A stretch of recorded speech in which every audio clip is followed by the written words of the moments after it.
Nasa Indonesia na nga ang Philippine National Team natin para nga po lumaban dito nga po sa ABC Cup 2023 na gaganapin po sa Indonesia, no?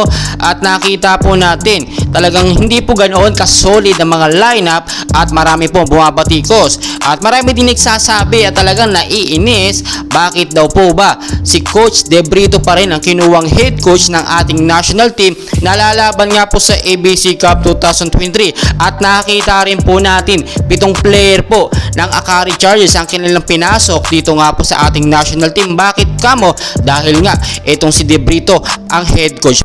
So, magkagayon man, masaya na rin po tayo dahil kahit papaano wala naman pong sinama o pinasok ng mga CCS team dahil syempre alam nyo naman nung una kinukuha po talaga mga CCS team or kahit yung same lineup po sa SEA Games para dito sa ABC Cup, pero tinanggihan po yan dahil nga po nakita nila na hindi deserve ni De Brito na mag-coach sa kanila dahil nakita nyo naman kung papaano kahit si Penom hindi talaga pinapasok at masasayang lang ang kanilang practice or pagpapagod para lumaban po sa ABC Cup 2023. Kaya po ngayon, no, nakita natin hindi man ganoon kasolid ng ating national team at marami man ang nawawala ng gana at sinasabi nila talo na tayo dahil si De Brito pa rin plus hindi pa ganoon kagagaling ang mga player. Nakita nyo po pinagsamang pro at amateur player ang lalaban sa ABC Cup 2023 at ang gagawin man, suportahan na lang din natin, no? Tignan natin kung anong magagawa itong si De Brito. Kahit wala pong napapatunayan, sige pa rin siya pa rin ang kinukuhang head coach para sa Pilipinas. Dapat po sana at noon pa man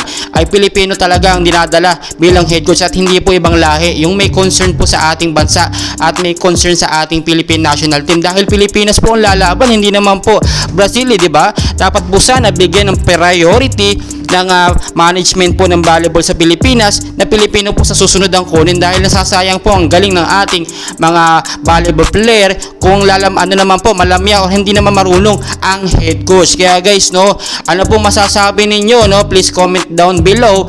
Talaga malapit na nga po yan, June 18 to 25 po yan. So bali bukas po, Lunes na po magsisimula ang magiging unang laban nga po ng ating national team sa Indonesia. And well guys, huwag niyo pong kalimutan mag-like and subscribe. Maraming salamat po.